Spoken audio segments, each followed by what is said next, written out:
How many McDonald's in America? That is amazing! So cool! I love chicken. I do too. Welcome to the K-Drama Show. I'm Ashley. And I'm Kim.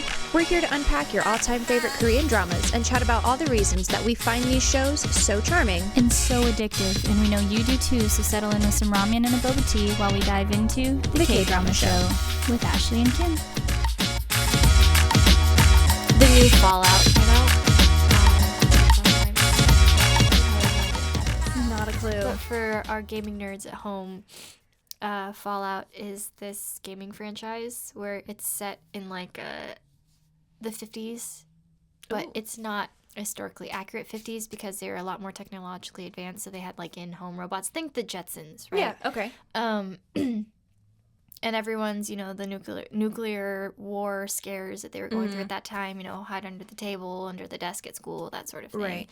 Well, it actually happens, and America basically gets leveled to the ground. But the rich had these, like, vaults that they went into and created these...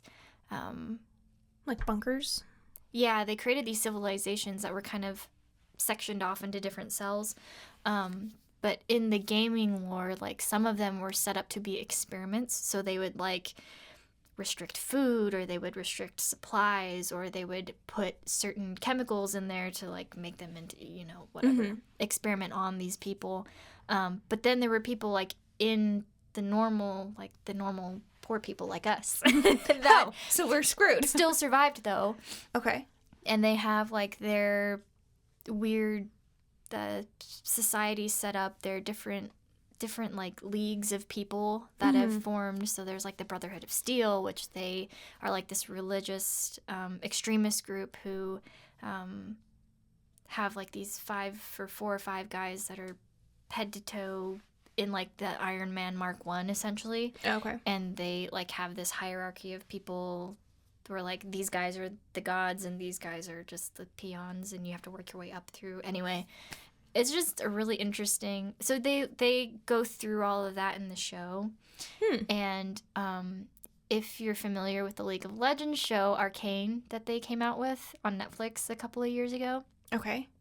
You would like it, I think. Probably. It's dark and angsty, and it's an anime, but it's based off totally right up my alley the right Korean there. video game, or not Korean, I don't know if it's Korean, but it's popular in Korea, League of Legends, and it goes through the lore of each like main character, but the girl who plays Jinx in that also plays the main girl in Fallout. So, Ooh, okay. I think you'd like it.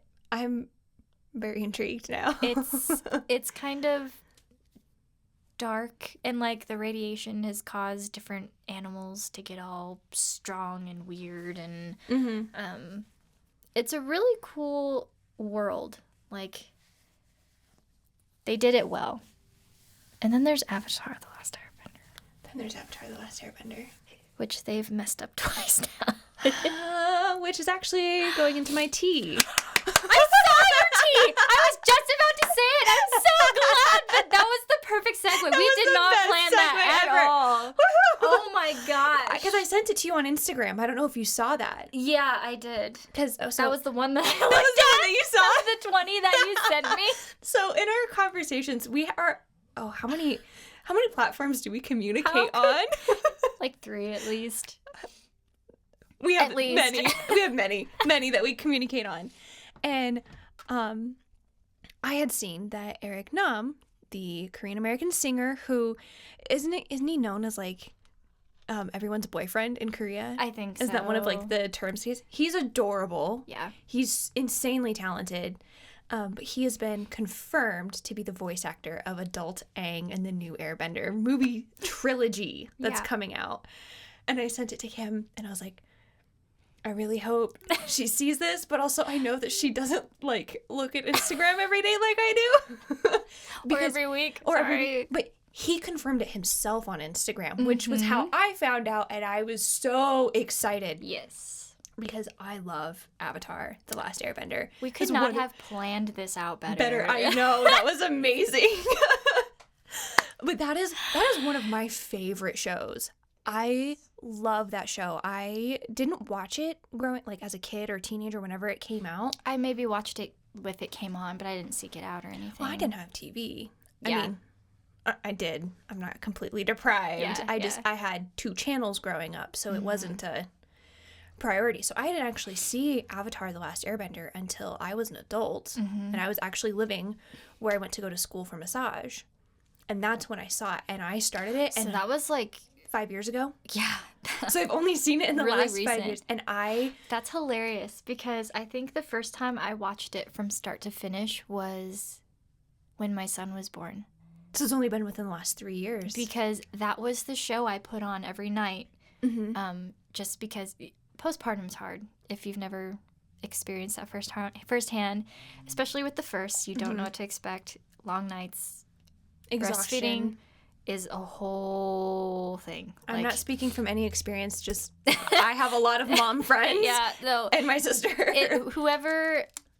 If you're one of those people that believes it comes naturally, you've been lied to. So just trying to get through that whole journey, emergency C-section, that whole thing. I would put on Avatar: The Last Airbender every single night, and I think I watched that show from start to finish maybe 3 times right after he was born. So it holds kind of a special place in my heart. It is. Just as like the comfort show that I would put on. I would put it on. I watched all the way through, and like that's what I would go to sleep watching. Yeah. In massage school, and not. I mean, okay, everybody's college experience is different. Everybody's work experience completely different. Massage school, I was a full-time student. I was I worked full-time. Plus I did X, Y, and Z. So I was very sleep deprived then. Yeah. I just needed something Mindless. chill, and yeah. I fell in love with it, and it's so cute. And I ended up, because I am who I am. I love buying things on DVD. I love having the complete series of shows on DVD. So I bought it, the whole thing on DVD, so I can watch it whenever I want. Yeah. And it's just, so when I saw the news that Eric Nam was going to be, because the cool thing about it, so it's 3 movies that are going to come out. The first one comes out, it is set to be released October 10th of 2025. Okay. As the first movie supposed to be. And this is animated, right? This is supposed to be animated, because he's the voice actor. I think they just need to keep it in the world of the animated. I agree. I think they finally figured that There's out. too much going on. There's too much that happens in that show for it to be live action and it to be realistic Well, looking enough. it's but- not even that. It's just that the characters work when they're caricatures. I don't know if they work as live action people to maintain that same charm. It's not a... It's just not there.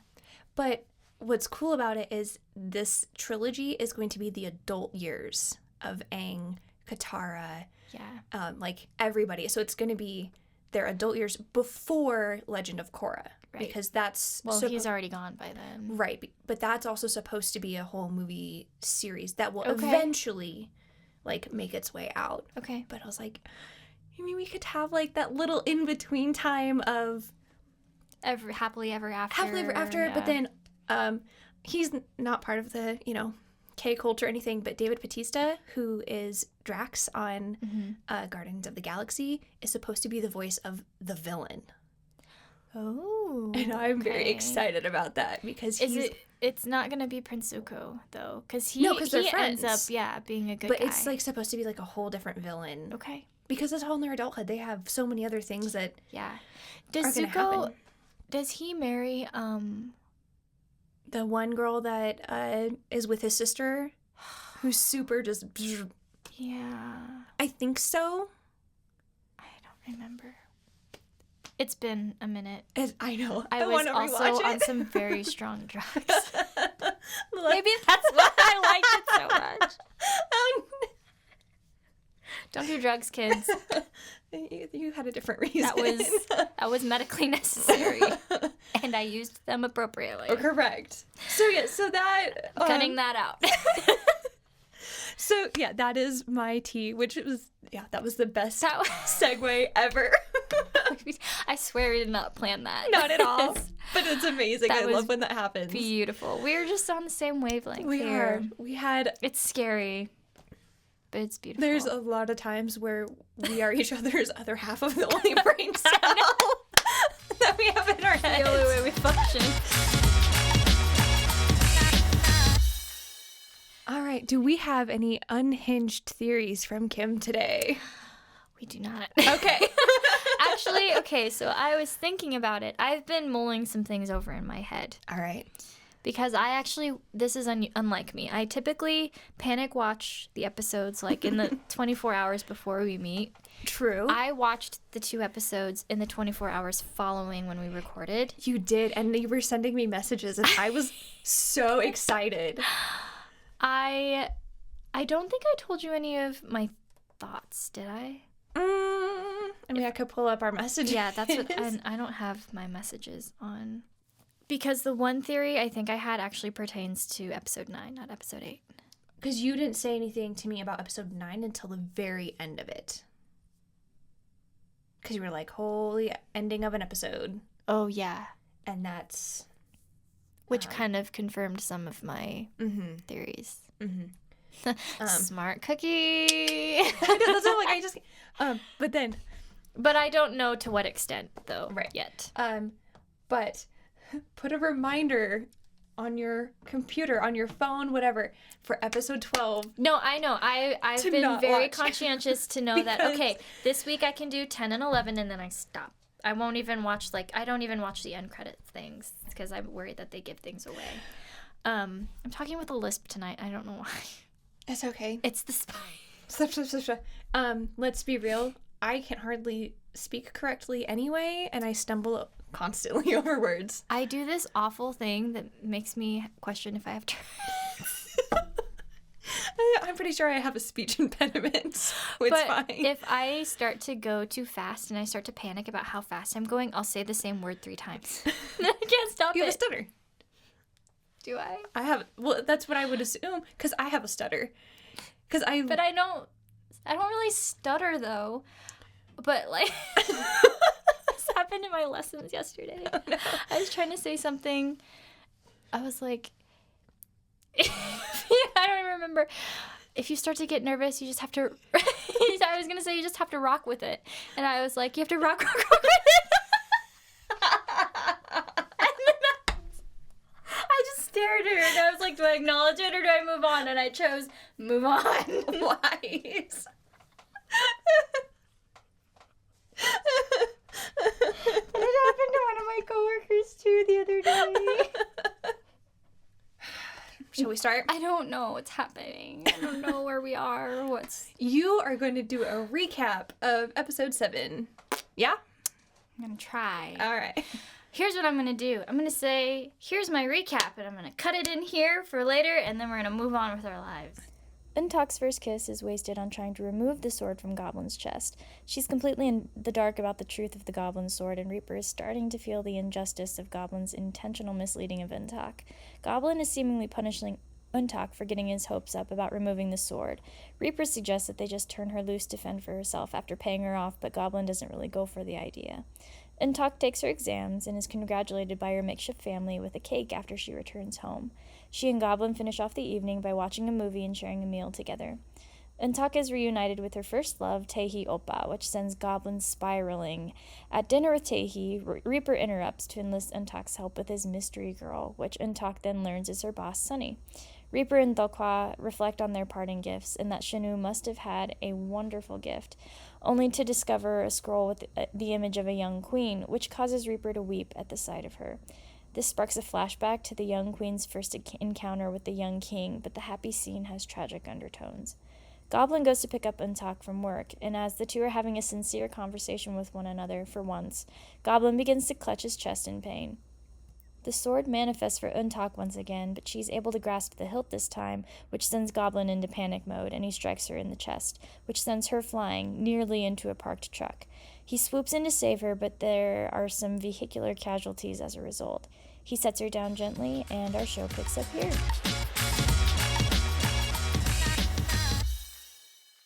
Episode 8. Episode 8. So UnTak did not realize that she was signing up for a carnival ride when she volunteered to remove the sword. That is a great way to put that. Oh, man. So Goblin has reflexively just shoved her away because he kind of realizes, oh, I'm dying. This also really hurts. This is happening. But he basically just, like, Jedi Force slams her into a truck. But he catches her. He teleports right before she does hit. But this causes, like, a domino effect to the cars behind them. And they're just kind of, like, slow motion flying into the air. And so he's standing there holding her in his arms, and her feet, like, aren't touching the ground. And she's just kind of toddler limp in his arms. Well, wouldn't you be? I'm just like... Shock? I don't know what to do. / concussion. But the cars are just, like, crashing down around them. And she finally goes limp and just, like, passes out from the stress of the situation, as one would, because... That's the correct response. You just flew through the air with Jedi Force. They get back to the house. Goblin has carried her because, she's unconscious. He lays her in her bed. And he's just watching her, kind of lost in thought about what's happened, and also the fact that there's no doubt left in his mind that this is his bride. And so she finally wakes up, and her first thoughts are to check on Goblin and ask if he's okay. And he's just like, why are you asking me this? I should be asking you this. Right. Lady, you just flew through the air like a rag doll. I may have done some damage to you. I almost killed you, and I wrecked a bunch of cars. So, yeah, you're not the one to be asking. But UnTak just kind of chalks the whole incident up to the sword causing him pain, because he still has not told her the truth about the goblin sword, ending his life once it comes out of his chest. So UnTak kind of takes comfort in the fact that she is truly the goblin's bride. Like, this is what she has taken away from this whole situation, that, like, it is me. Yay. Finally, I don't you have can't to move out of the house. My effective value. It is sustained. So she says this was fate. And I think he agrees at this point. But DeokHwa, he has been kind of moping around the house, waiting for Goblin to return so that he can give him back the scroll that was given to his grandfather to burn once Goblin had the sword removed, which obviously did not happen.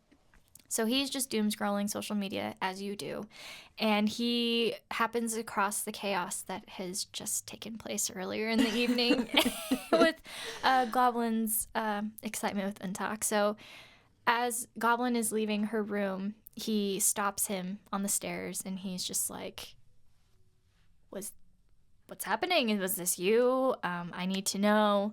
And he goes, did something happen tonight? And Goblin's basically just like, I don't have the energy. Take care of it. Goodbye. And walks out.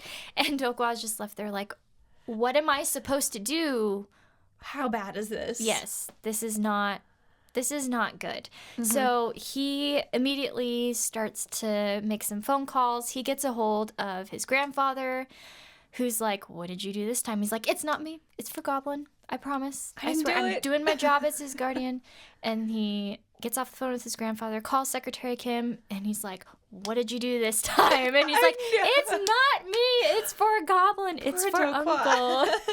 Which just tells you the level of brat he's been in the last 10 years of his life. So after repeatedly explaining that this cover-up is not on his behalf, but rather for Goblin, he also enlists Uncle down the hall, which is Reaper, for his help, who is busy sleeping in bed and looks a bit murderous. My favorite is that when he goes in there, he just goes, because my uncle lacks some social skills, he has now shattered society. Accurate. And Reaper just sits up like, what? Come again? Because his initial reaction is just like, what? What did you do? Why are you bothering me? Why have you awoken me?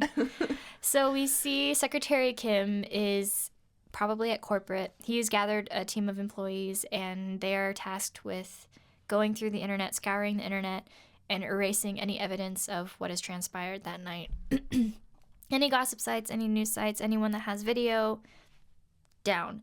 And if they don't take it down, then you threaten to remove our ads, and they lose revenue from the Chonu group. So they get to work, and DeokHwa, he arrives at the original scene, the original crime scene, with a briefcase of cash. And he says, anyone whose car or property got damaged, please stand over here. Anyone who saw something disturbing, please stand over there. And he points to Reaper standing across the lot, just kind of lurking in the shadows. And Reaper, it shows him telling the story, or compelling these people to believe the story, that the witnesses' cars were mangled due to a sudden gust of wind. Which, I mean, kind of not wrong. Where we live, that could be That's believable. That completely. just happened.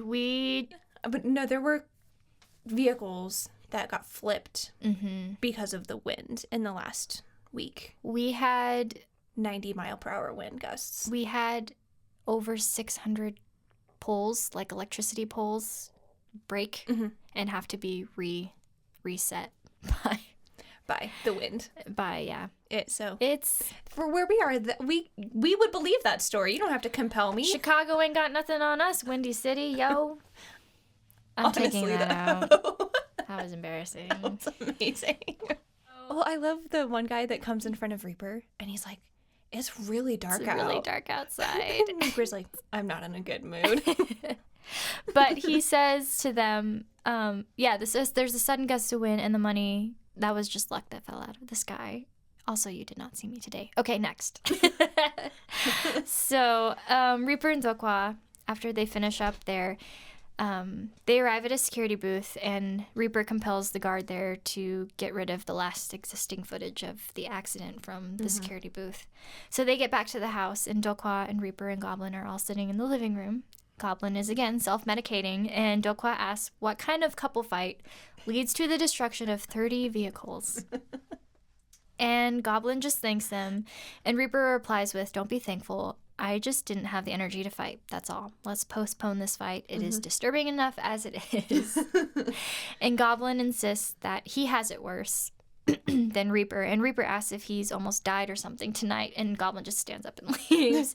And then Reaper just stands up and leaves. And poor DeokHwa, he just looks so defeated. And he ends up like popping one of the pills too. Like, I can't believe I have to deal and babysit these child deities because that's exactly what they are. They're going to kill all of us with their tantrums. It's the end of the world as we know it. So EunTak is thinking back on the night, but she is honestly just relieved that she doesn't have to worry about getting kicked out for not being the Goblin Bride at this point. So she is busy applying a pain patch to her neck because, again, flew through the air. And whether or not she got caught by Goblin, she still had a pretty abrupt stop there. Oh, so. yeah. But okay, that's one of my husband's beefs. One, a beef that he has. Yes, that. Porky Pig over here. Like the Flash movies or Superman movies, when people are falling out of buildings and they just like save them, like fly through and grab them and then take off at light speed of light, you would literally die. Well, like all of your organs would just be like shoved to the wrong side of your body and be bruised and you would die. Or your brain would just like concuss and... Well, and yeah, why is there no physical response of like you being set down and being like, holy smokes, what just happened? Like dizzy, yeah. But yeah, she has some severe whiplash, I would say. Yeah. At the very least. At the very least. But as she's applying this pain patch, she hears a glass shatter outside her room and rushes out the door to find Reaper sweeping up a broken dish and Goblin on the floor next to it. I wonder if that's another one of Louis XIV's plates that Goblin got. Those seem to be broken often. So that's my theory. Yes. I mean, yes, I've seen it many times, theory. But I'm pretty sure that's... He needs to put those in some bubble wrap out of reach from everyone in the house right now. I agree. But Reaper tosses the broken dish in the trash, and he happens to see Goblin's bedroom door cracked open, and Reaper slips in to steal one last look at the image of the queen. And he's talking to it, and he says, "Who exactly are you that you pierce me like this?" And then it kind of pans away, and we see Sunny sitting at her chicken shop drinking and saying, I'll go home after I see 50 people walk by this window, just kind of feeling sorry for herself, wondering why the guy she likes isn't really reciprocating in the way she's expecting, and thinking she showed so much promise and now she's working this cut rate chicken shop that no one comes to. My favorite thing about that scene is there are like 3 or 4 bottles of soju on the floor, and then she has another bottle of soju. Yeah. And she's snacking as she's counting people, and she just goes, "Our restaurant has good radishes." Which, honestly, if you go to a Korean restaurant, when they have good radish, they have good radish. But it just is very kind of a cute, like, and almost like that's her comfort, like that's her snack. That's her comfort snack of, I have good radishes, so Yeah. It's all gonna, okay. I'll take comfort in that tonight. munch away on that. So we're back at the house again. EunTak has lit a plethora of candles around Goblin, who is still lying on the cold marble ground. She considers blowing out the match, but then she just shakes the flame out with her hand and says, "I went easy on you tonight." She kind of smirks. And then EunTak places a pillow under his head and lays beside him just to kind of watch him sleep. This is something, you know, she doesn't really get to see him vulnerable like this. Well, and he's fallen, and as he has fallen, and when she asked Reaper what had happened, Reaper just told her it was from the medicine that he took. Like, he needs to sleep, he needs rest. And I'm sure that might be part of it, but also he just went through a really severe shock of Near-death experience. Actually, yeah. And I'm sure that the sword is actually very, very painful, especially when it's being pulled out. So there's a whole... For the first time in 900 years, he's faced mortality. So yeah, he's probably a There's little a lot bit of fragile stress. right now. Yeah. But she's watching him, and she just says the grown-up adult passes out and sleeps anywhere. And we realize he's not really fully asleep because he responds with, "That's because it hurts." He asks why he smells pain patch relief, and she admits that she'd kind of been hurting a bit, and then she asks how he is, which he completely breezes over her question, and he just says, "You lied." And she retorts, "Well, you also lied." And so she starts to kind of pat his head and comfort him, you know, in their sort of way that they have. And he says, "You don't even know where it hurts." And she asks, "So where does it hurt?" And he just says, "First love hurts a lot." And she says that she knows because she saw his notes in her poetry book, and that his first love must be so pretty to cause him to be in so much pain. And he says that she is, which kind of aggravates EunTak. And she just tells him to get some sleep. And she kind of mutters, "Is that really something you should say to your bride?" She's so clueless. Well, and we're 19. We have not been informed of anything. Well, no, this is true. There have been some critical pieces of information left out up to this point. Just a couple minor details. Yeah. So it is the next day. And EunTak buys DeokHwa lunch at Subway Eat Fresh. Our favorite place. Favorite trope. In order to butter him up just a little bit. So she has asked him to translate the excerpt she'd found in Goblin's journals. And we find out that, you know, chaebols, third generation chaebols are required to be fluent in, you know. Have to start learning the characters at the age of 3. They have to master them by the age of 3. And so he's just, you know, tooting his own horn a little bit. But he's such a brat. He takes a look at it, and he's kind of quiet for a minute, and he just says, "This story is sad." And we see that the text says, "God is not listening." And so he says, "It's a sad love confession."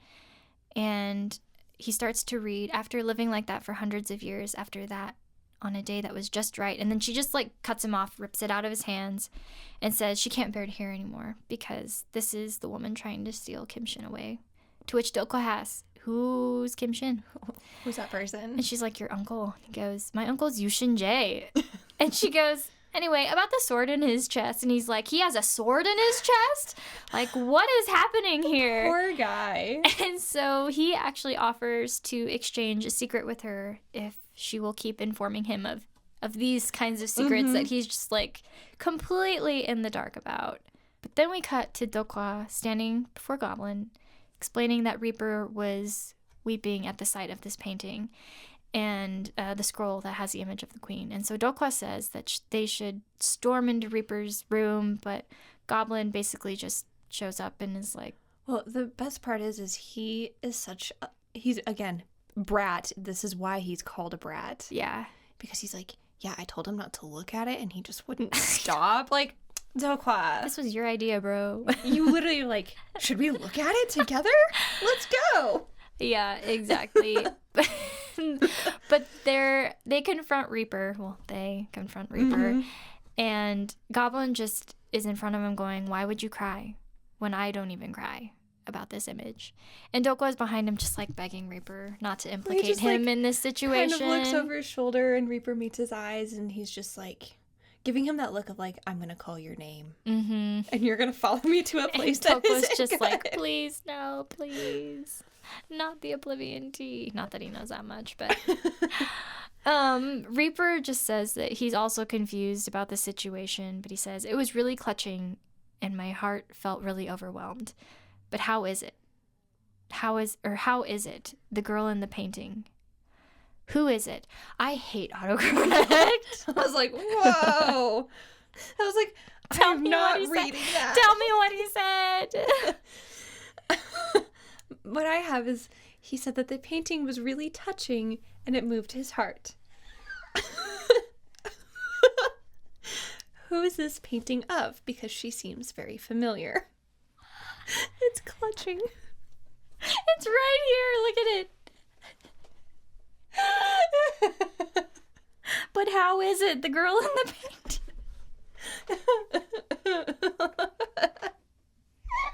So Goblin asks what he plans to do with the information if he shares it. And Reaper's... I almost said Rimper. Okay, so Goblin asks what he plans to do with that information if he shares it, and I'm so close to being done. I just need to get through this. Sorry. I can't even blame it on the notes because it says Reaper. Reaper simply says that she seems familiar. And this is the moment that we find out that the queen is actually Goblin's sister. Bum, bum, bum. Dun, dun, dun. Puzzle pieces. As Goblin asks about where Reaper had seen her, and Reaper says that thinks that she was one of the deceased he was in charge of. And Goblin asks if she has been reincarnated, but Reaper doesn't recall, simply because he's reaped so many souls in his tenure. So he just repeats that his heart ached. But DeokHwa suddenly bursts out, Uncles, I got it. I think I know. What if Uncle, down the hall, is a reincarnation of your younger sister? Uncle down the hall. Try calling him Orabani once, which is basically just an outdated way of saying Oppa. And so as Reaper is preparing for work a little bit later, you know, he's fixing his tie, he's got his hat on, he's looking in the mirror. Getting himself ready to go. And he just goes, oh. And then he walks away. And then he comes back and he goes, Oraba, and then he walks away again. Like, and he's just like out the door. So he is at work now, sitting with a coworker who asks if he's heard the news about Kim Cha-se. And he had arrived to a reaping only to find out that this was actually his wife from a previous life. So he classified the wife as an MO, a miscellaneously omitted person, and they ran away together. And Reaper is extremely intrigued by this, and he asks if Kim Cha-se had ended up remembering his past life. But that's unknown to them because no one's really contacted him, but they figure he's probably been caught by now. So his coworker suggests that the great sin they must have committed should really just be repaid and they just live their lives as God intended. But Reaper isn't really so sure about this. The pair watch a mother and daughter leaving the park as they're sitting there, and they walk past and Reaper decides to return to work. So the mother and daughter duo are actually sitting in Reaper's tea house now, which is really sad. But the little girl looks at her mother and says, well, she's like, Mom, where are we? Yeah, she's like, what are we gonna have? And the mom just says, Mom ordered heaven to give to you. And Reaper's kind of listening. And he walks over and he goes, here's your cup of heaven. And the mother just looks at him with like gratitude in her eyes, you know, to not scare her daughter, to make her panic about the fact that they're not alive anymore. Right. And they have a peaceful passing But Goblin is walking down the street with a purpose, and EunTak had been walking out of a shop. She catches him down the street knocking on a door and kind of calls his name, which surprises him. And she asks who this is. Well, whose house is this? What are you doing here? And the person inside answers, and it's a man. And without really making any kind of introduction, he just says, I need you to move aside. And he looks in the door, and we see that there had been a noose hanging in the dining room, and it has caught fire and is now gone. So Goblin looks at him and just says, open the window, let some fresh air in, button up your shirt, and you'll need this. And he hands him a sub sandwich from Subway again, of course. And he just tells EunTak, okay, we can go now. So they're going down the street, and as they're walking down the street, we see a little girl approaching the house, and she shouts, Appa, which is dad. Mm-hmm. And so we realize that Goblin has essentially just gifted this man with a second chance to be a good dad and protect his daughter from finding what she was just about to walk in on. Mm-hmm. And we also see that the little girl, when she had hailed a taxi cab, had actually hailed a taxi cab driven by the woman in red. Mm-hmm. Well, the young girl goes up to her dad, and she's like, I missed you. I'm hungry. And he just looks at the sandwich and was like, oh, okay, here. Like, okay, I have something for you. And what's super cute about all of this is EunTak has taken this moment, and she peeks her head around the corner, and she just kind of smiles, and she's like, I get to see, like, such a great moment. Mm-hmm. And so she and Goblin are walking, and she looks at him. She's like, today you were a little cool. What a compliment. And he tells her that sometimes the parents, children, or siblings become guardian gods for each other. Mm-hmm. And he only gave the sandwich, and it was really the daughter that had saved that man. And he says, the price of a sandwich is no joke. It's a good thing that President Yu earns good money.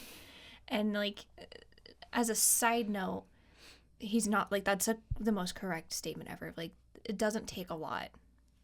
I mean, that sandwich, it was maybe $6 for a sandwich. Saved a life. But that saved a life. And that can happen in real life too. Like, that it doesn't take that much. Mm-hmm. Just to remind people, hey, you're wanted, you're loved, there's people who care. And even for yourself, like you said, open a window, button up your shirt, get fresh air, take a hot shower. Just do something. Yeah, tidy up a corner of your house, like get just something to improve your mental state. And it doesn't have to be a lot. It just has to be something. And those little somethings are going to... They add up in your life. And you're going to see long-term change happen before you know it. So... Find a best friend who wants to do a podcast. It pulls you out of slumps, I promise. Ditto. Find someone who's crazy enough to do a podcast with you. It really does. It changes lives.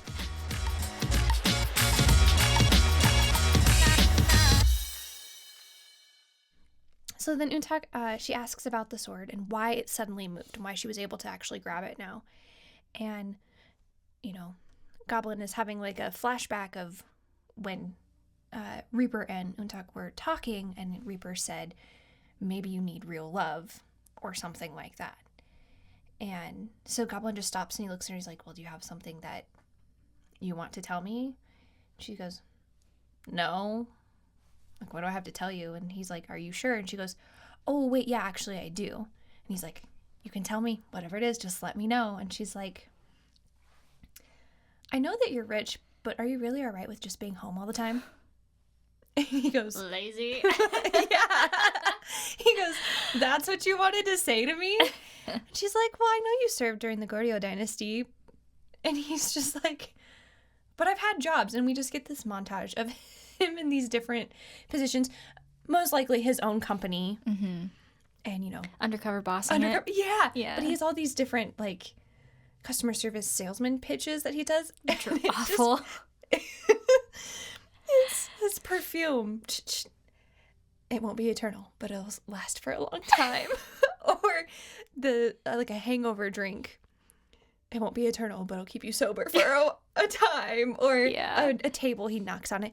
It won't be eternal, but it'll last for a long time. And he's using informal speech this whole time. Which is a big no-no. Oh, especially if you're trying to, like, sell something. Mm-hmm. And we actually see Secretary Kim, like, turn and being like, because a customer's upset of, like, you know, he just spoke to me in front and he turns and he's like, what are you doing? And he goes, oh, sorry. And it's still being informal. And he's like, my guy, like, come on. Oh, man. So then EunTak's just like, oh, I get it. There's no profit. That means that you're lacking. And he goes, Who's paying for all the steak you're eating every day? You know, how many cows have you eaten? Seriously. But then EunTak asks him, you know, did your first love never give you critiques before? And that's why you're being so touchy right now? The irony. The irony. And he's just like, why are you jealous? And she tells him, no. I don't even know when you met her, your first love, with, you know, what dynasty it happened to be. But you see, first love never works out. And he just kind of looks at her like,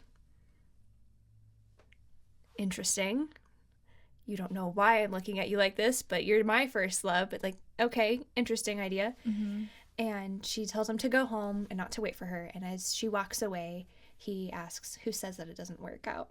I don't like it. Like, because then he's now probably thinking back to her saying that TaeHee is her first love, her baseball playing oppa. So EunTak is at the library, and she actually sees a friend, and they end up at a coffee machine. And This freaked me out. Yes. I was not prepared. No. In any way. In any way. So she bends over to get the coffee, and she hands the coffee to her friend. And her friend looks and sees her birthmark that's on the back of her neck, and she goes, you know, that's actually faded a lot lately. And she's like, that was one of my theories. We can catch up with it at the end. okay. And EunTak's just like, I wonder if it's just because I'm getting older. So this friend just kind of looks at her, and she's kind of has like a sad or like concerned look on her face as she says this. And they're walking probably back to like a study area, and they pass this mirror, and EunTak sees this girl's reflection in the mirror, and she's covered in blood and scrapes. And I mean, it was almost graphic. it was pretty intense because, you know, she even makes the comment, her friend, like, why do you waste money on buying me this when you know I can't drink it? And that is because she's a ghostie. And EunTak just asks her, you know, why have you never tried to tell your story? Or, like, why haven't you tried to remove your grudge? And the young woman just kind of smiles at her and is just like, I want you to visit me at least once and bring pretty flowers. I'm in Paju. And EunTak's like, okay, yeah, I can do that. And then she goes, can I ask how you died? And this young woman tells her, you know, I was actually on my way to my graduation ceremony, and I got in a car accident. And that is how I died. And so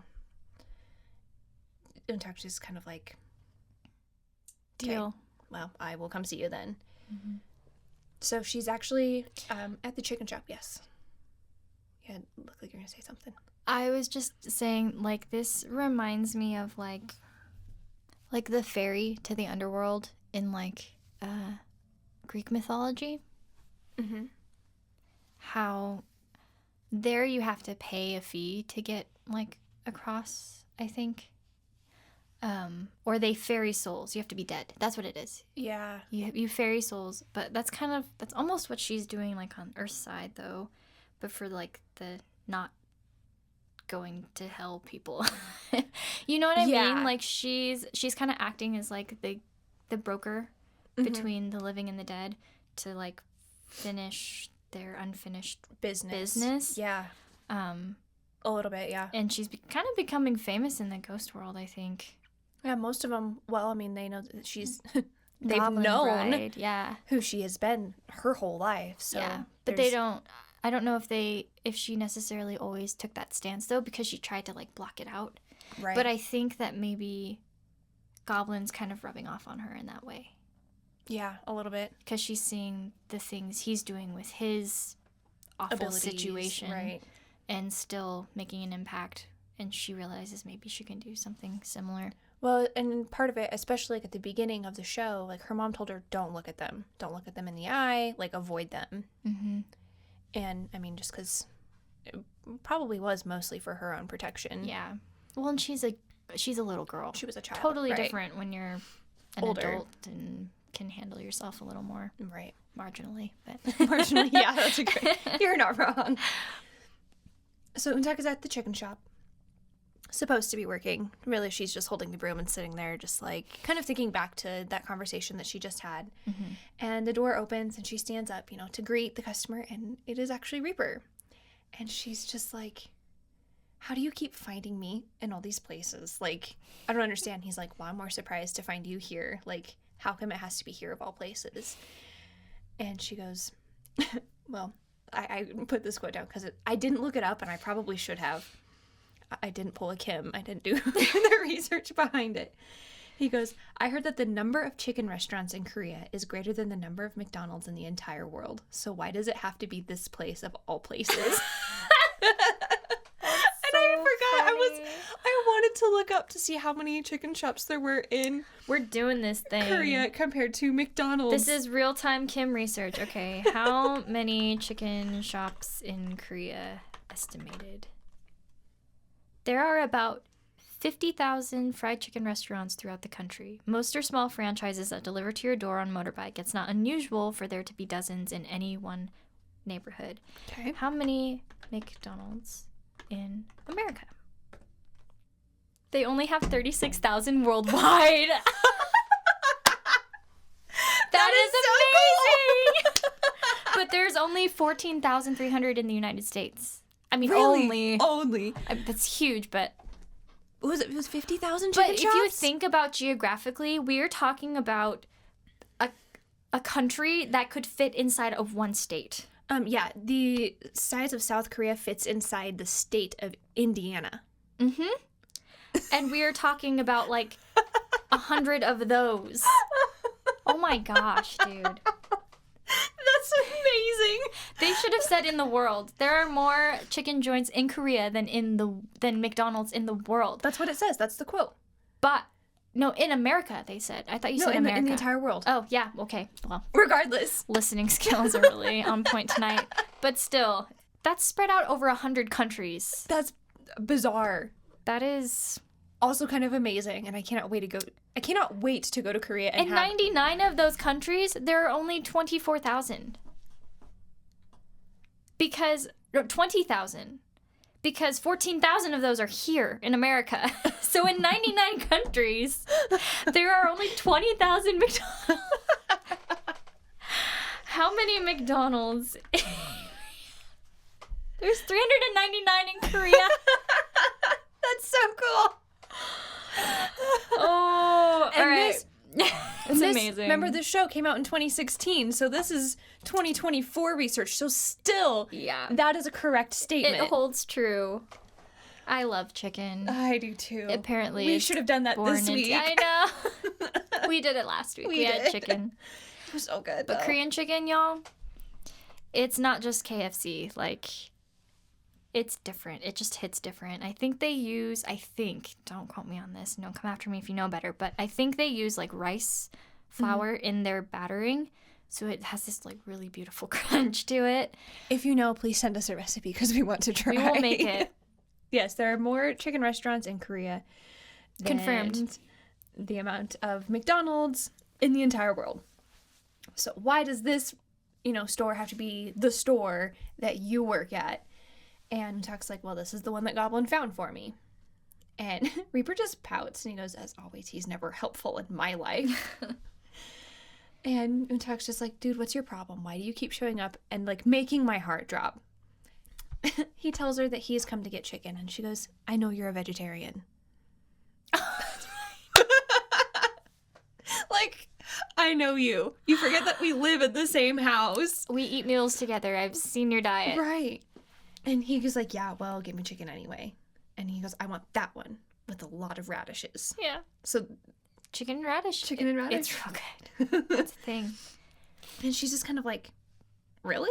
Yeah. Okay. And so she like looks out the window and she starts to panic because her oppa TaeHee has started to walk towards the shop with his entire baseball team. Mm-hmm. Hey, good business. Why not? Probably the most business they've had in A while. Yeah. And Reaper just kind of bends down and he's like, is this meeting prearranged? Did I coincidentally happen to walk upon this? Like, He's so mean when he wants to be. he is. She takes his hat, smashes it on his head, and he's just like, you cannot carelessly touch this hat. Like, how dare you? And she tells him, well, you're also not supposed to be seen so carelessly by humans. So go stand in the corner. If you stay there, I'll give you an extra drumstick. And then, TaeHee and all of his friends come in. She does her job. And that night, Reaper comes home and he tells Goblin, I was thinking that we could have some chicken for dinner. Places the bag down. And then for the next 4 days, brings another bag of chicken. It's like, can't help it. Sign me up. I would eat We have to have chicken tonight. fried chicken every night like that. But by the end of this, Goblin is sick of chicken. Homeboy also only eats steak. This is true. So this is outside of his normal His diet. His gout hasn't been flaring up since he's been eating all this chicken. But at the same Those time, 9,000 or 900-year-old feet. Sorry. but UnTak comes up to Reaper and she's like, we need to talk. Yeah. And they go into that little breezeway of the house. And she's like, why do you keep coming to my restaurant? The only thing I can think of is that my boss is the reason. And he's like, I'm only there to see her, so you need to keep my identity a secret. And, that way everything stays peaceful. And she goes, well, as long as you keep your mouth shut about the fact that TaeHee came to my work and smiled brightly at me. Oh, no. And you're like, this is our secret. And we just hear Goblin yell, secret? He came to see you at work and he smiled brightly at you? And then Reaper butts in and he goes, well, how many times does he come? Depending on how many times he comes, how many coupons does he get? Man's looking for a deal.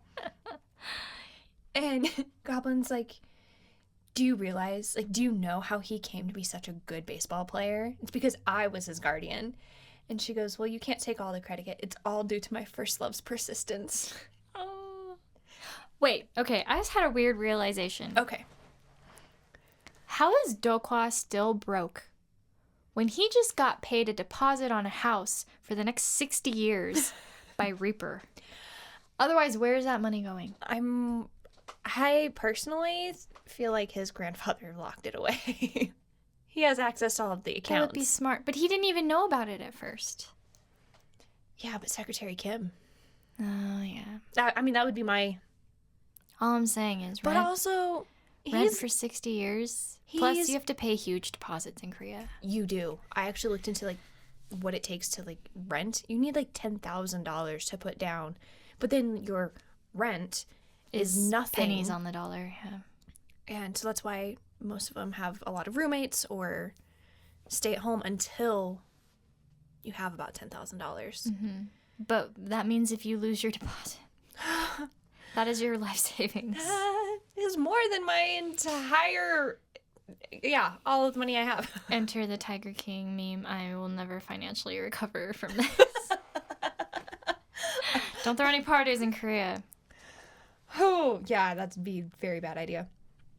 So she asks about, don't you know anything about human persistence? Look at me. I managed to grab the sword. And he's just like,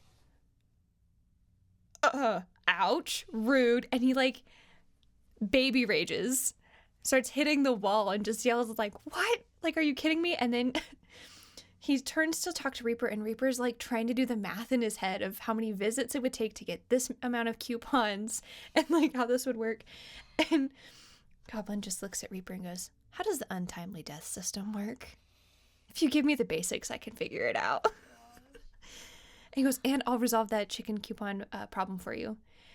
And Reaper just goes, why would I ask for your help when I have a faster way to resolve it? And he actually yells, EunTak, and he always refers to her as miscellaneously omitted person. But he's just like, no, I need to use her name.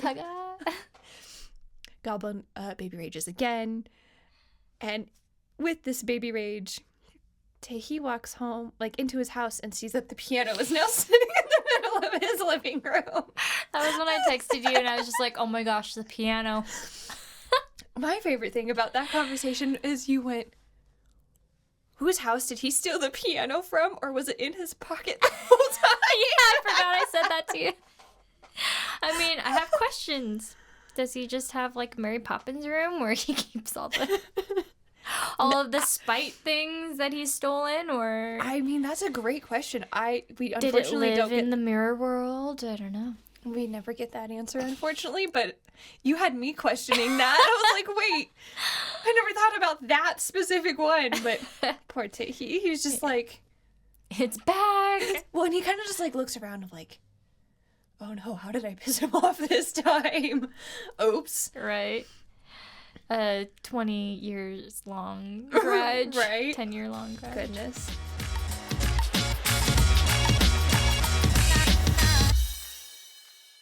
So EunTak is walking out of school and is stopped by the classmate who helped her with the bullies. This classmate asks her, how did you do on your entrance exam?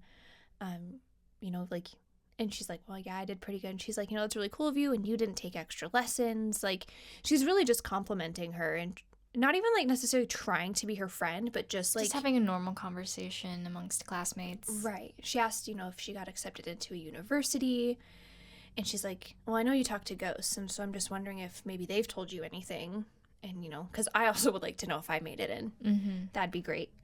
And, they just have this conversation, and EunTak just kind of has, like, this realization that she really appreciates that she's having a direct conversation with her. She's not talking crap about her. She's not making fun of her. She's like, let's have a conversation. Well, it's the same one that stood up for her when that other classmate was trying to say that she had a cigarette. She's like, she doesn't smoke.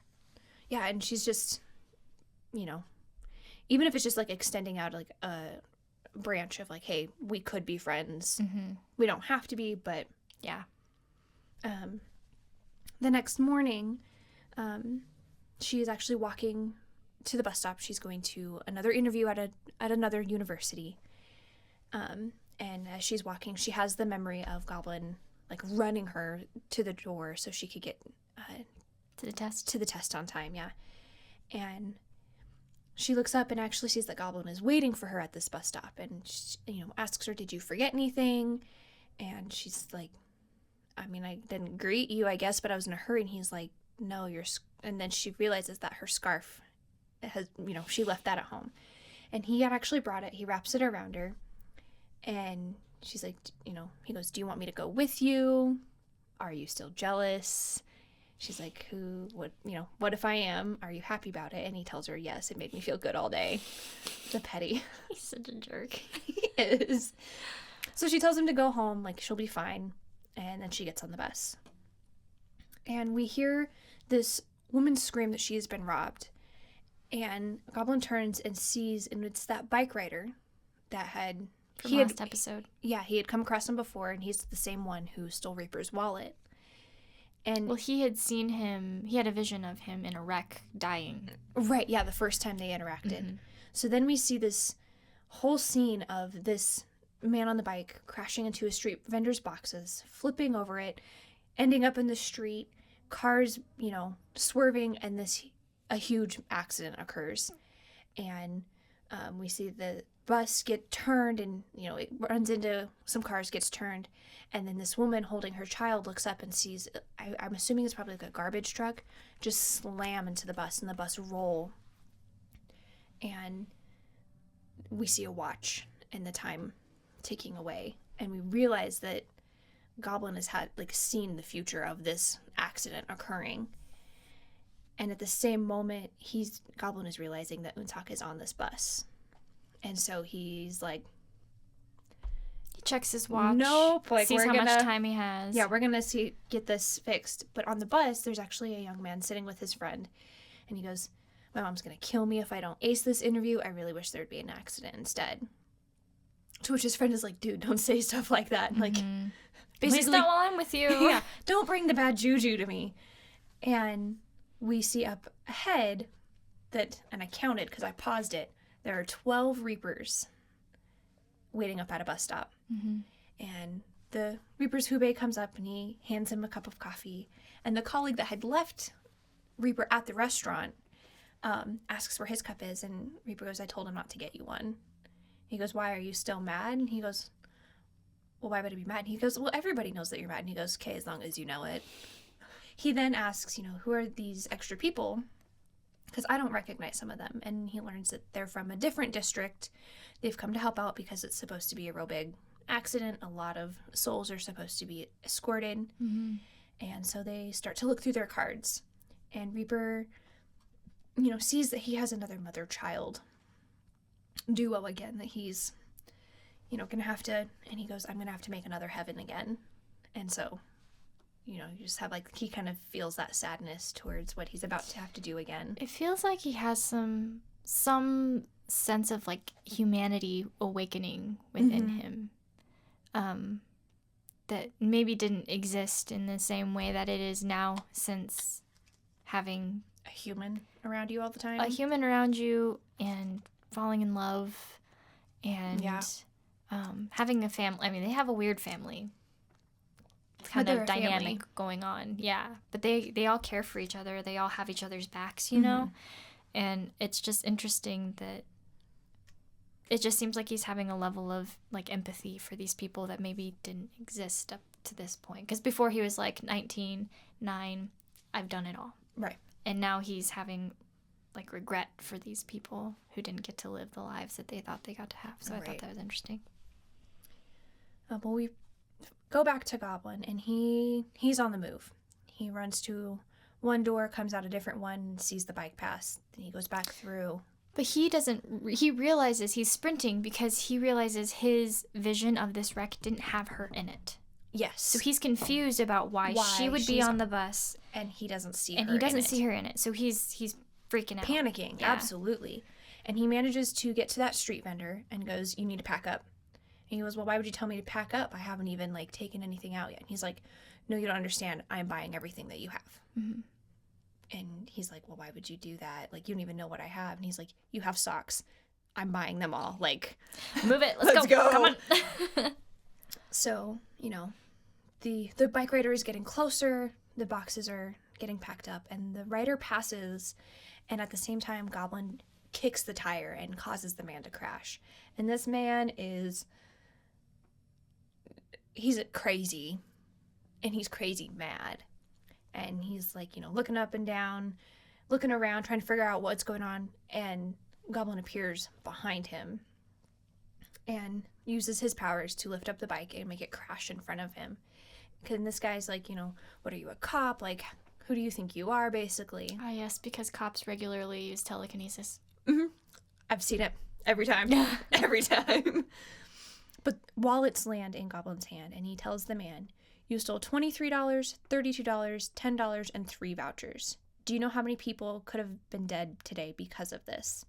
The owner of this wallet you just pickpocketed will have to be hospitalized for 3 weeks. He will go to work without wearing a cast because he'll be fired if he misses 3 weeks of work. All because of you. He'll have to use up his salary as his hospital fee, and his not wearing a cast will cause him to have a shock later in life because of you. You're stupid, basically. For petty cash, you just ruined lives and took lives. And, he keeps asking, who Goblin is. He takes out a knife, trying to threaten him. And he goes, I really don't want to let someone like you live, but it would be a side effect of my intervening in life and death of humans, if I continue. So you get to live, and don't think that you haven't been punished enough by me. You'll be punished again, even after death. However, an eye for an eye and a tooth for a tooth. This is my method. It will hurt a bit. Bear it. And then proceeds to break his wrist that had the knife in it. Ow. Especially if you're not expecting it. Huh. His statement doesn't make sense to me. Because, and you read it right, it's not that. It's just that if you're going to say that the death of one person is going to have a domino effect on the inner workings of human life and death, you just kept 12 people alive that were supposed to be dead 5 minutes ago.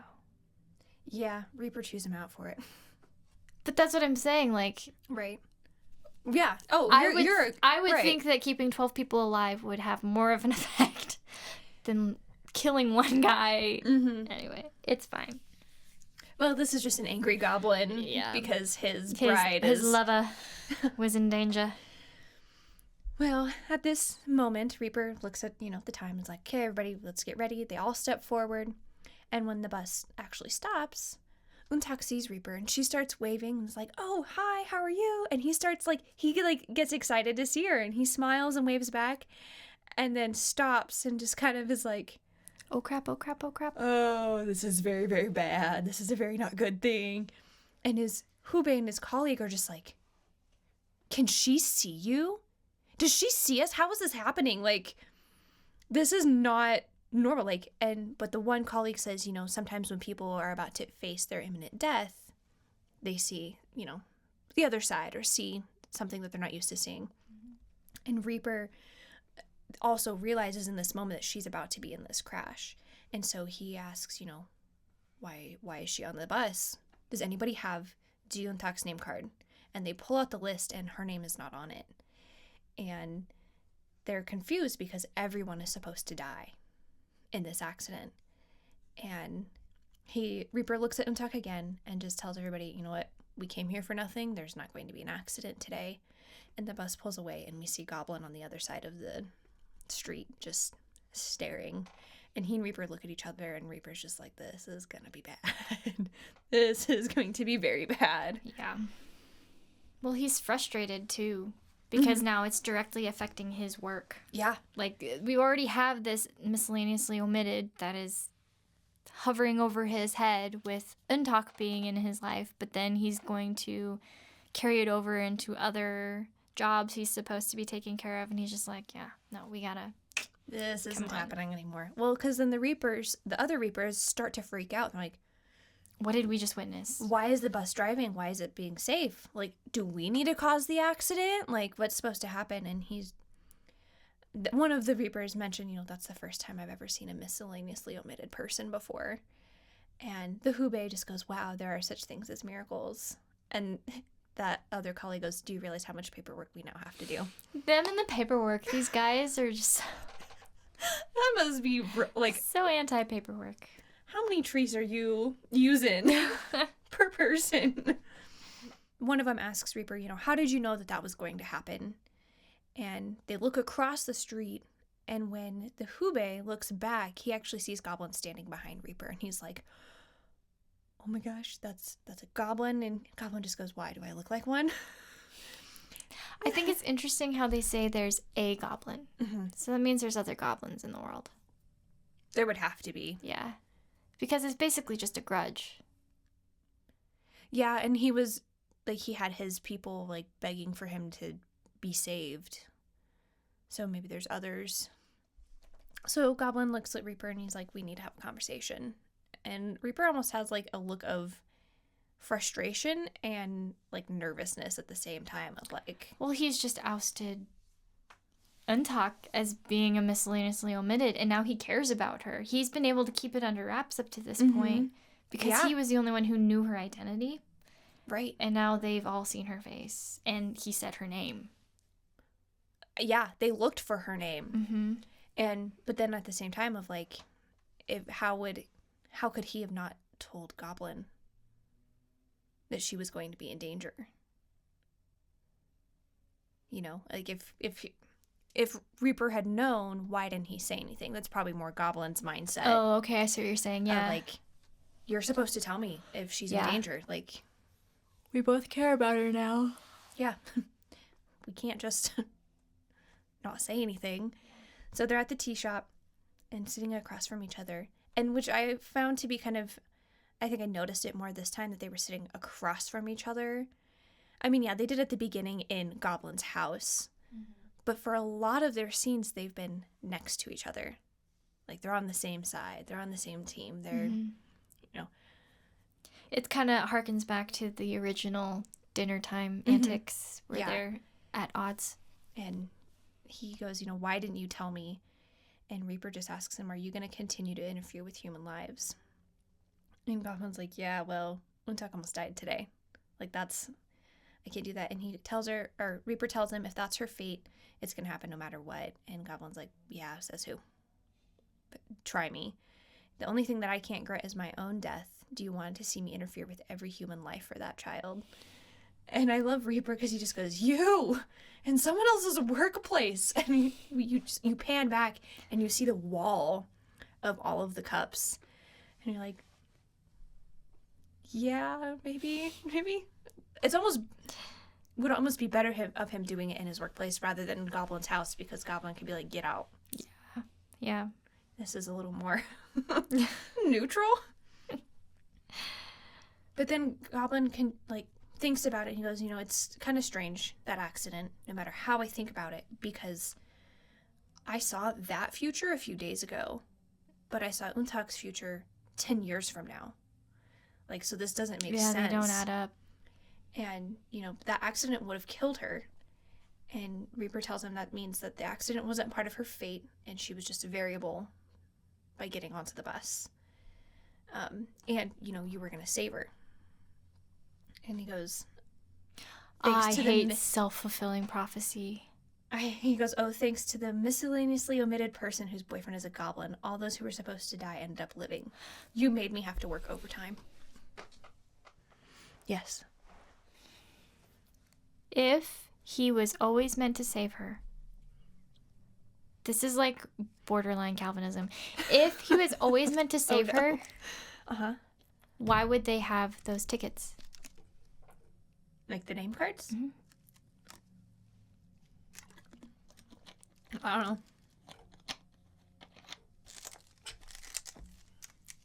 Because if she already has a future 10 years into the future, that means he was already going to save them, which means that cancels out their name cards. But she's a variable because she is miscellaneously omitted. And, like... But she has a set future, according to Goblin. You see what I'm saying? Yeah. She already has a set timeline. Sorry. I got a little too physicsy there. Conversations with Kim, everybody. It gets real... Ooh. real quick around here. Goblin then asks if Reaper wants chicken as a midnight snack. And Reaper asks, do you really have no thoughts of turning into ashes? And Goblin just is like, kind of like, was like, wow, that was a lot. And he goes, like, don't take that seriously. That was supposed to be a joke. And Goblin just tells him, actually, I've been wondering exactly what does that mean to turn into ashes? Is it like dispersing as dust, wind, or rain to somewhere in the world? He has no idea. None of them know what it means to just disappear.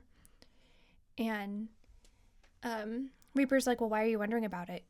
She can't even grab the sword. And that's when Goblin tells him she grabbed it, it moved, and I almost killed her. It hurt so much. It was the first time I felt that kind of pain. And so Reaper's like, okay, are you going to tell her the truth now? Like, are you going to let her know now what's going to happen? And he says, no, if I can hide it for another 80 years, I'm going to. And he goes, that's the longest that she can live. And he goes, yeah, I know. And he's like, do you think that that is doable? Well, we're going to find out. We'll find out, buddy. So EunTak is at the bus stop. She's gotten her admission ticket after being at the college. And Goblin... Gollum. Gollum and Riper. Rimper. Goblin pulls up and EunTak's like, did you come to pick me up? And he goes, no, my food just hadn't finished digesting. That's why I'm out. And she's like, yeah, you wouldn't come out for my comfort. And she goes to put her book bag in the back seat and sees this bag full of socks. And, she's like, what are these for? And he goes, these are for the 20s and 30s of someone that I saved. And so EunTak asks if he's going to start selling socks for their future because he doesn't have a job. And he actually laughs. Like, it's a genuine laugh of like, and he goes, okay, do you want to do that with me then? She goes, yeah, okay. Yeah. I have time now. So they're at home. She's doing some exercises and he asks her what she's doing. She goes, I realized arm strength is important if I'm going to pull that sword out in one go. And he goes, yeah, don't hurt yourself. Like, take it easy. Noodle arms. And she's like, was that supposed to make me be, feel deflated? And he doesn't really answer because he's looked up and he sees a white butterfly that is flying above him. And he goes, can you please leave? Like, I need some privacy here. And he lets loose on this butterfly and is like, come down here. Let's talk face to face. Don't you think I've had enough? Really? This is what you're going to do to me? And he's, having this whole conversation with a butterfly flying up on his head.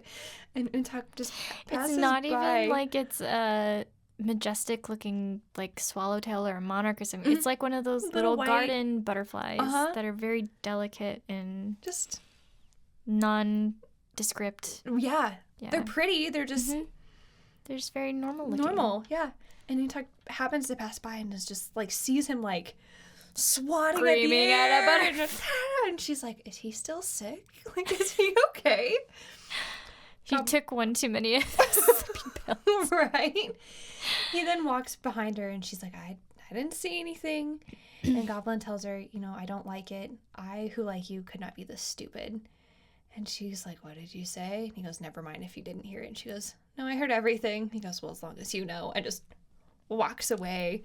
And she's in her room later, like, drying her hair again. She goes, did he just confess to me? Like, did that happen? Kopek. So then we cut to Sunny. She is back at her chicken shop. She's drinking, counting people again. And she counts to 50, and Reaper actually shows up in front of her. And he just looks at her and just holds his phone out. And she's like, Excuse you? what? And she gets up and runs to her phone and sees that she actually has 10 missed calls from him. And she's like, I didn't even... how the tables have turned. Right? She's like, I didn't even think to look at my phone because you never call. And she's like, you really surprised me. And they go for a walk. And she's like, well, it must have been important if you, called me that many times. He goes, yeah, it was. And he goes, about my religion. I have none. And she goes, that's what you decided. Like, that's what you wanted to tell me. And so she tells him that he's cute. And he kind of questions it because he's never been called cute before. She goes, no woman has told you that. And he goes, I don't see women. She goes, good. You don't need to see other women. Everything's perfect now. And she then asks him to answer honestly. She goes, my name only has one syllable. Kim Sun. My parents wanted me to be well off. We were poor. A clairvoyant told them this is the name that I needed to have, but I don't like it. I like the name Sunny because it gives the impression that I'm sparkling. I don't like my name. I think it sounds pitiful and it feels like it has a history. Mm-hmm. And as she's saying this, we see the flashback to the young queen walking with the bowls on her shoulders. And as she says her name again, we see Goblin writing Kim Sun on a piece of paper. And so then we get, this is like several different scenes. This is all happening at the same time. So then we hear Tenyu in the background saying, at this time each year, he goes to that place and sends off a lantern. And DeokHwa is actually with Goblin, and he's just kind of chilling in the background. And we cut back to Sunny, and she goes, Mr. Kim Woo-bin, what is your real name? I know it's a fake name, but I won't tease you, even if your real name doesn't suit you. So can you please reveal your name? And poor Reaper's just like, I really have nothing to tell you. I can't say anything to you. I don't know what my name is. Because no one's going to believe that you don't know your own name. Yeah, you can't. I just can't say, hey, call me Reaper.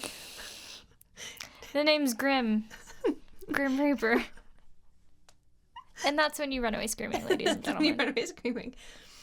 And at the same moment, though, we see Goblin writing another name, but we just see King. Wong. I didn't have that one come up on my... I just happen to know that that's the name for King because of... Oh, okay, gotcha. I was like, it just says King. Yeah. So we have a flashback to Goblin having his goblin sword placed in front of him, and we see the young king tell him, put down the sword that is full of rage and apprehension, go as far as possible and as much as possible, never return. And I was really confused by this scene. That's fair. More will be explained the farther we get in. Well, it just seemed that there was a history of loyalty and friendship between the two, but it sounded like he was telling him, just go die. Yes. That's exactly what he's doing.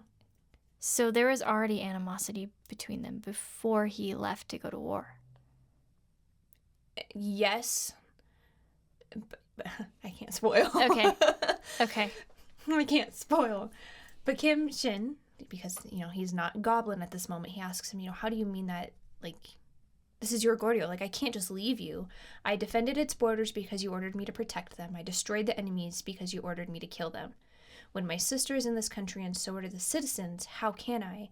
And he gets interrupted by the young king, who says, now you're worrying about things that a king should be worried about. Send me a message that you died a heroic death, and I will send a message back that I lament it. It's a king's order. So that, to me, kind of confirms what we talked about in episode 1 about how there were whisperings of, like, an upheaval because of Kim Shin possibly coming into power and threatening the king at the, like, the advising of those snaky people. So that's, to me, how the situation is reading, that he's just been convinced That's what he actually wants. Because his sister is the queen, he could technically make a play for the throne if he killed enough people. Yeah. That's kind of, I mean, that's like the best way to put it is, Yeah. that's what's been whispered. Right. I mean, that's not what Not the reality. Kim Shin's actual, he's like, I can't, like, I'm here to serve you. You can't just tell me to go. Yeah. So as we come back to, you know, after this flashback, Goblin is finishing the strokes of a name, and Reaper begins to feel this, like, super intense pain in his chest. He's, like, literally clutching his chest. He's about to fall over, like, almost in tears because he's in so much pain. And Sunny asks him, you know, are you okay? Did you eat something bad? Can I massage your hands? Blood circulation will help. And he actually pulls away from her, like, super aggressively and says, look into my eyes. Forget that we ever met. I'm really sorry I couldn't take you home. And, like, go home. I was so sad. It's so sad. Because they were actually having a really good time and communicating. I don't know why he couldn't just tell her, forget that you saw me like this. You know what I mean? Yeah. And that we just parted ways amicably. But that... We had a great time and you had, like, we both were on our way home. Yeah. But I that don't know. breaks other plot points. So then UnTak pops her head into Goblin's room. You know, she's wondering where he's at. And we see that Sunyu is actually talking to DeokHwa and is telling him to remember this day because one day it's going to be your responsibility to take care of him. Like, you're going to have to remember where to go. And DeokHwa asks, you know, who are the people that he was writing the lanterns for? And he is told that they're people that Goblin has been feeling sorry about for a long time. And then DeokHwa gets some things confirmed. You know, he asks about the sword in Goblin's chest and his name. And frankly, he has a right to those things. Right. If you have to dedicate your life in service to someone, then yeah, you should get to know the details of why you're of the doing person this. Yeah. But his grandpa actually tells him, you know, like, never let your uncle know that you know about the sword. Like, the sword is an award as well as a punishment for our Lord. It is the reason for his existence and will lead to his end.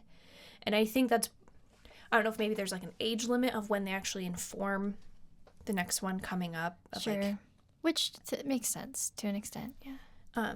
because that's a lot of powerful information of, like, Yes. especially if you know who UnTak is and you know what her purpose is.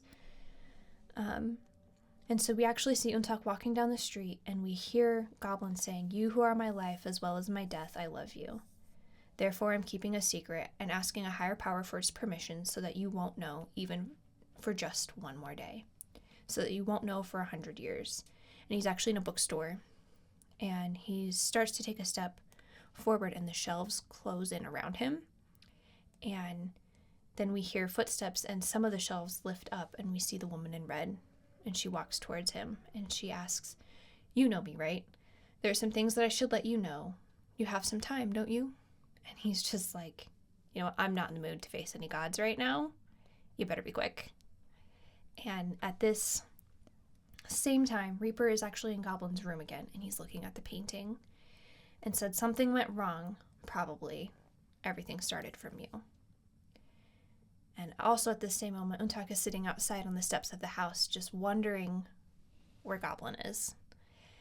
And then UnTak actually goes to Reaper, goes to his room, and says, you know, I feel weird about something. I need to ask you a question about the sword in Goblin's heart. What will precisely happen when the sword gets pulled out? He kept mentioning that he was going to go somewhere. Where is that place? And UnTak has all these questions, and Reaper just looks at her and he looks so sad.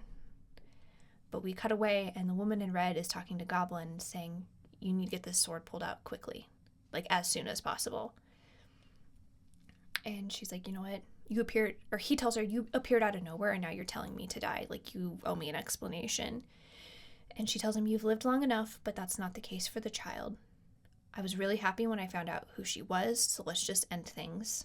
And Goblin looks at her and is like, I don't know what you want from me. When I was first born as Kim Shin, you must have been the one who blessed me.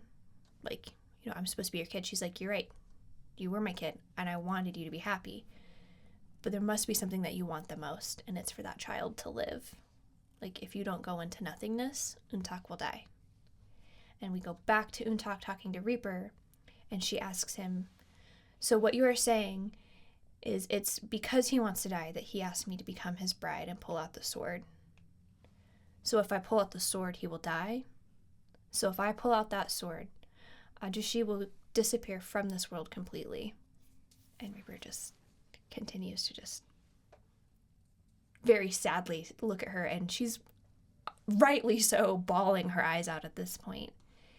And we go back to the woman in red and Goblin, and she says, ever since she was born, she was fated to pull out that sword for you.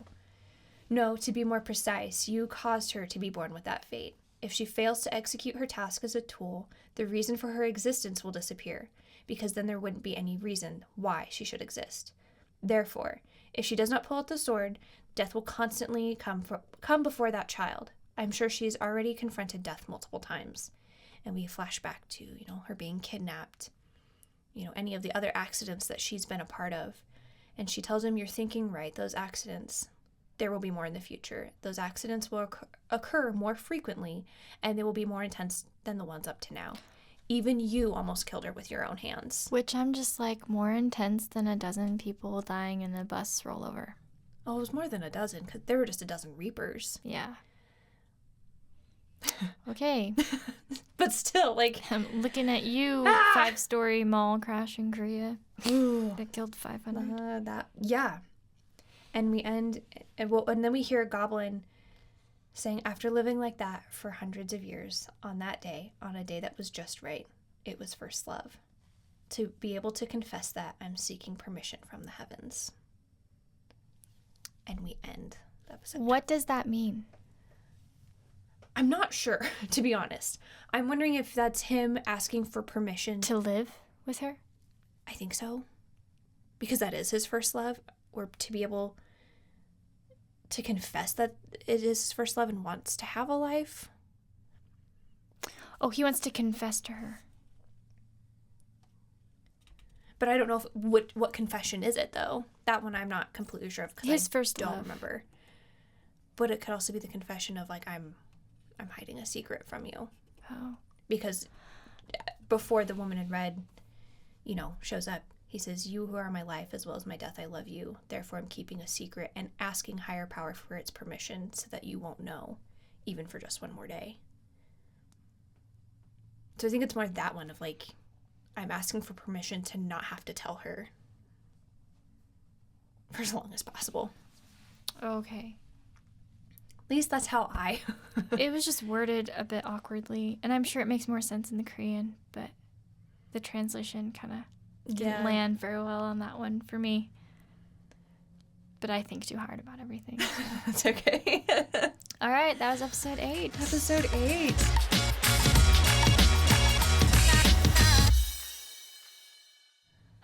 Okay, so character of the hour. Oh, you go. I think that my character of the hour, I think it's Reaper here. Mm-hmm. Simply for the fact that he's growing a heart. His little Grinchy heart is growing. And I don't think he quite knows exactly what to do with that all the time. Mm-hmm. Especially with Sunny, because that's totally uncharted territory for him. Right. But with UnTak, I mean, he's being such a big brother toward her.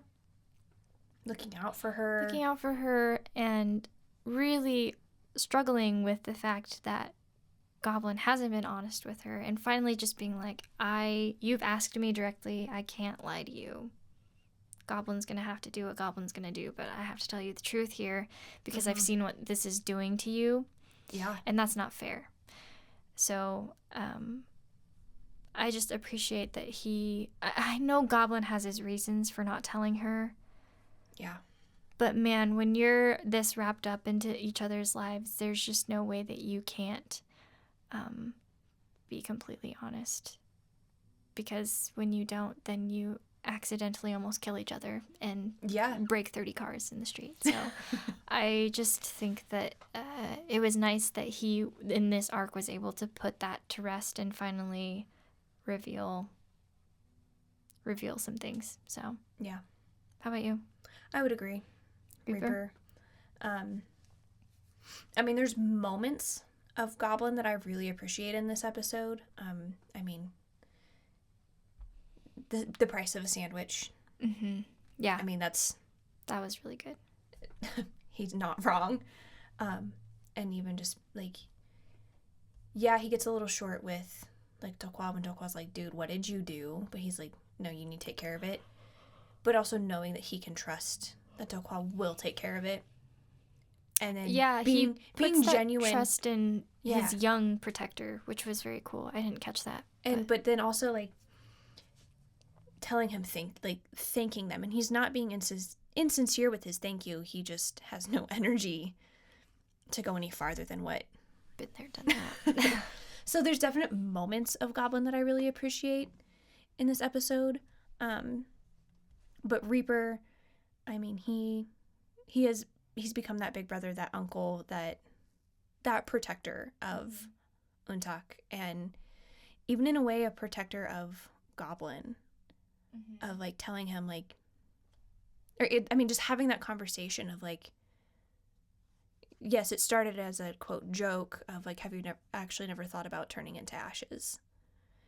And then, but, like, being like, no, like you need to have these kinds of, these thoughts and these conversations now. Like, this is your reality now. This is a potential. And now that it's been confirmed that she is your bride, like, it's coming down the pipeline. Sorry, bro. Yeah. Or the moment when he prepares the heaven for the child. And that was so sweet. Or, the 10 phone calls to Sunny because he had to tell her the answer to her last question. And so, yeah, it feels very much like he looks out for everyone. Mm-hmm. Well, and we mentioned that earlier of he has, like, a part of, like, humanity that's starting to awaken, show up. I think that was kind of my final thoughts wrapped into that. Yeah, for sure. I have one, I don't know if you want to call it an unhinged theory, but it's kind of a thought. Okay. I guess we can call it an unhinged theory. Okay. It works. I don't know if you've ever heard of something called chaos theory. Heard of? No. So in chaos theory, there is something called the butterfly effect. This is the idea that the world is deeply interconnected and that one small occurrence in the world can actually influence a much larger, more complex system. So we saw that with the bus scene. Mm-hmm. We're seeing that with UnTak, like, as a singularity that is, like, causing everything to implode right now. Right. And I just think that it's interesting that they're portraying this god figure as a butterfly and landing on the sword when Goblin is first born as Goblin. So it's like whoosh, the wings of the butterfly are causing ripples of change that, continue on. Yes. I think this is actually a movie. Like, they've created a movie called The Butterfly Effect. I wouldn't be surprised. Where it's like one butterfly gets stomped on in time travel, and then it completely alters the course of history to where suddenly it's, like, inundated with dinosaurs and prehistoric creatures or something like that. They don't die off in the meteor shower. All right. Yeah. Weird, right? That is very weird. But I just kind of think that there is a bit of an Easter egg there, potentially. The other thought that I had was about her scar fading. Mm-hmm. It's not a completely fleshed out thought. Okay. So, on the one hand, if it goes away, she dies. On the other hand, if it goes away, he dies anyway. But that wouldn't make sense because the sword still has to come out. So this is real time Kim unhinging. I like it. I'm here for it.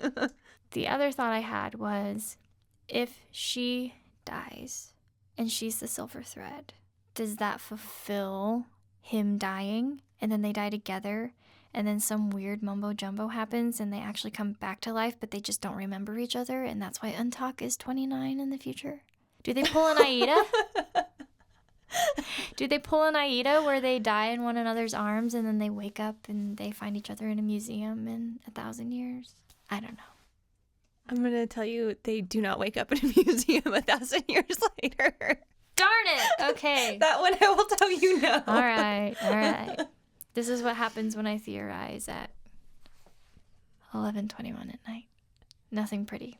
I like it. Okay. On that note. On that note, I need to go fall asleep to Flex Cop. We're going to watch Flex Cop. Hey, You're if you're gonna not watch watching Flex Flex Cop, Cop. watch Flex Cop. That is our show that we are currently watching together. I've seen about 55% of it and fallen asleep for the other part. Maybe we would do that as a show, potentially at some point. I know we've had Her Private Life suggested. We've had Business Proposal suggested. Mm-hmm. We've had It's Okay to Not Be Okay. And then the other sad one. About North Crash Korea. Landing on Crash You. Landing on Which, You. I'm not going to lie, y'all, I really don't want to do that one. I really don't want to cry. I am I told Ashley this today. I'm in a very emotionally fragile state these days. You don't want to see me ugly cry. No. Or hear me ugly cry. I'm not anti-watching. I have refused to watch that show up to this point because it's supposed to be like so a tearjerker. And I don't want to do that. I wouldn't say that I'm not fragile, but I wouldn't say that I am fragile. But I'm not in a state of mind where I could handle that. I'm way too empathetic in general. Well, yeah, then there's that. I'm a sympathetic crier, and I see people cry. We would just be sitting there next to each other, like weeping. It would be very not okay. But it's okay to not be okay. That is an amazing show. I love that show. I'm still not going to watch it. Good. I think you would like it. I don't believe you. Okay. Just kidding. I don't know. It's not gory. That has the princess from Hwarang. That's the main girl. The princess from Hwarang. And It's Okay to Not Be Okay? Mm-hmm. She's not the main girl. She's not the main girl? Wait, princess. The princess. Not Kim, not Go'ada. Not the main lead. Oh, maybe she is. But the queen. The one who's supposed to marry Park Kyung-sik's character. But he falls in love with Go'ada's character. It's been so long since I've seen that. Which I didn't realize Hwarang came out and then Strong Woman Do Bong Soon came out. Because that came out like a year later. And because I looked it up because I just finished Do Bong Soon and I was like... Again. And I was like, wow, he had a really busy couple of years. A very successful couple of years. Because he did like 3 or 4 dramas in like a year and a half. And I was like, wow, dude. Yeah, that's way to go. Insane. Get it, homeboy. But it's hard because on the one hand, 16 episodes, like that's unheard of in American television for a series. We don't do that. For a season of a series, unless you're doing an abbreviated one to start or finish a show. Like the network hasn't picked up a full season yet. On the other hand, we're talking like hour and 15 minute, like movie length episodes. Yeah. Just, it's weird. It's insane. Netflix is kind of gravitated in that direction, but still not quite. Like the way that they do Korean length of shows is just really unique to that part of the world compared to how we are in American television. Yeah, I would agree. Which is why on Netflix they've started putting limited series on everything. Because people are like, where's season 2? And it's like, that's not how it works over here. Because actors like Park Kyung-sik are on 4 projects in under a year and a half. Park Seo-joon? You can't get them back. No. And by the time you get them back, everybody else. Other leads are off doing whatever they need to do. Yeah. Yeah. It's just quick pace. So and they kill it. Yeah. But yes, It's Okay to Not Be Okay is a good one. Business Proposal, we've at least watched a couple times. I've watched Here's it a couple where we times. are with it. Let's just be real honest. Let's be real honest. We wanted to get everyone's opinion on what we should do next. Mm-hmm. I am deeply in love with this show called My ID is Gangnam Beauty. That is my her number one comfort drama. Mm-hmm. And Ashley has not seen it, and I have begged her off of watching it until we can review it. Do you know how hard it's been? Every time I see it, I'm just like, Ashley, because stop. I told her that my ultimate bias is Cha-nu. And once I told so her that, adorable. she joined Team Cha-nu, I think, a little bit. Oh, definitely. And then I watched him in Island. That's Yeah. That's the first show I seen him in, and he's a priest, and but he's so talented. He's so adorable. So here's what I propose. Okay. A business proposal, A perhaps? business proposal, a podcast proposal. Oh, okay. We do the vote. Mm-hmm. Whatever show wins, we do that show. But we also do My ID is Gangnam Beauty. So instead of doing 2 episodes of the same show, Do one episode of each. we do one of each and a Tuesday and a Thursday release. I hate myself for doing that. Can you handle the editing? We'll freaking find out, I guess. The But the strictness of the editing plus our here's what's secret gonna show have that to... we have to finish. Let me think on that one. Okay. That would mean that we would have to be very good at... It would seriously cut down. I would have half the work, honestly, Yes. because of the watch time. Mm-hmm. I would only have to watch 1 episode per week of the new show because I already have the other one. Let's just be honest here. You have that Practically. written out? No, but I Oh, mean, like, you've I watched could it enough I times. could type notes from my brain right now if I wanted to. I love that. That's how I The am with opening Strong Woman Do scene, Monsoon yeah. because I've seen it so many times. Like, I could quote you the opening scene right now. It's pathetic.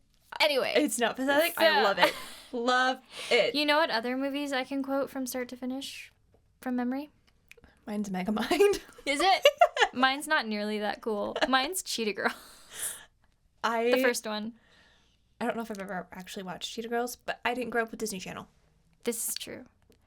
The other one is It Used to Be Like Mike. It's been so long since I've seen it. I don't think I could anymore. I love Like Mike. Every time I was sick, I would drink Sprite, have soda crackers, and watch Like Mike. Lil Bow Wow. Lil Bow Wow. Lil Romeo. No, Lil Bow Wow. Lil Bow Wow. Yeah. And then there's one more. Garfield. The Lion King. The live action Garfield. I don't know. Actually, I had Aladdin memorized. Really? That was my favorite princess movie. Yeah. I watched it so many times. I watched that She one had a all pet the time. tiger. Why wouldn't she be my favorite I princess? loved her birds in the cage. Yes, and she lets them free. I know. Which gave me anxiety. Oh, And no. that's probably the first point in my life I realized I had anxiety problems. It's like, no, they're gonna die out there by themselves. Oh no. The tigers are gonna eat them. Just kidding, I don't know. We do My ID is Gangnam Beauty. Nope, no matter what. And then the other show. And I vote we put business proposal. It's Okay to Not Be Okay. Don't do this to me. I was gonna say business proposal, Her Private Life, or Dr. Slump. Ooh. I'm gonna beg off It's Okay to Not Be Okay. God, I love that show. It's so good. Oh, I haven't finished Dr. Slump, I haven't either. I have 2 episodes left. but I've stopped on episode 4, so it would be a ride. So it'd be And I've one only that seen I it haven't once. seen, and it would be one that you haven't seen simultaneously. True. Yeah, okay. Okay, yeah. I actually, there's this girl that I follow on Instagram, and it's Kaylee Dance. Actually, you followed her with our I did on show. purpose. Oh, okay. I was 'Cause I was like, like, I who want is her- this person? I want her to find us, please. Hi. Because I'm gonna at you. I'm just kidding. because she discovered Jungkook like a month before he went into Oh, the I remember military. you telling me about this. And she went on this whole journey of K-pop, K-dramas, like we would be besties. And she did a video, and I was, because this is why I'm referencing this. She did a video and she was talking about, she's like, I have a crush and it's this guy that I really like, but he doesn't know that I'm into K-pop, into K-drama. And she's like, has like her photo cards, and she's like, did like this whole video, and everybody was commenting on the video, and he went and he read every single comment. And so she did a video to him, like he read all of these and like was like reading comments that people had said, you know, like if he can't handle it, like leave. And I commented on her thing and said, you need to watch her private life. Did he read it? I don't know if she read it or not, but I had a lot of other people like, and I did it with my own personal one, but I said, you need to watch her private life, because if he doesn't get off the main, like the male main like energy, that's your answer. Like if he can't handle your obsession, bye-bye. Another reason why I'm Was that one single. that I recommended to you that you watched? Her Private Life? Yeah. You told me to watch that one. And then I remember binged being it. sad when you watched it. I was like, oh, I wanted to watch it with you, but you loved it. I loved it so much because I was like, oh my gosh, I am her. Just, I have no money and I'm not near any K-pop stars. I feel like I'm the supportive coffee shop owner friend who's like halfway into the world, but also has a kid at home who has to go like take care of that once in a while. Like what you're hearing? Go ahead and hit that subscribe button so that you don't miss out on any new episodes. We'd love to connect with you on our Instagram at the KDrama Show. For more behind-the-scenes content, be sure to check out our YouTube channel. Links are in the show notes. Thanks for hanging out with us on the KDrama Show with Ashley and Kim, and we'll see you next time.